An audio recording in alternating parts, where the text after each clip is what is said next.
Yeah. Oh yeah. Yeah. Já nejsem detektiv, jenom člověk s rozbitým klidem. V hlavě mám kino, kde i láska bývá zločinem. Chci být frér, co věří, co neřeší a žije, ale trauma mi šeptá hilí to jak had co syčí. Když se směješ do displeje, hned mi stůhne krev. Ne, že bych nevěřil tobě a nevěřím svý hlavě vůbec.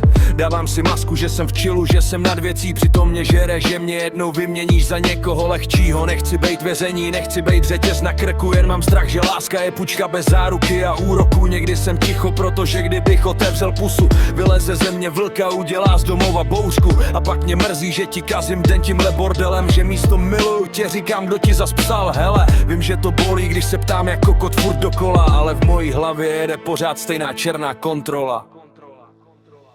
Mám tě doma a stejně bliká v hlavě alarm, úsměv je klidnej, ale uvnitř jedu hád. Říkáš, to je v pohodě, ale dám v tom skrytej plán. Největší nepřítel já sám, moje paranoja, můj pán. Nechci tě dusit, jen se bojím, že mi zmizíš. Já tě miluju tak moc, až se z toho někdy křížím. Když se zvedneš od mobilu, mám v sobě bodnej tlak. Všechno je dobrý a pak zas, co když je to fakt. Nejsem toxický král, jen zraněnej kluk v brnění, co radši zničí chvíli, než aby znovu skončil v dění. Žárlivost není flex, je to nemoc v hezkým obalu. Usměju se na tebe a v hlavě jedu výslech v kanálu. Kde jsi byla, zní nevinně, ale je v tom je.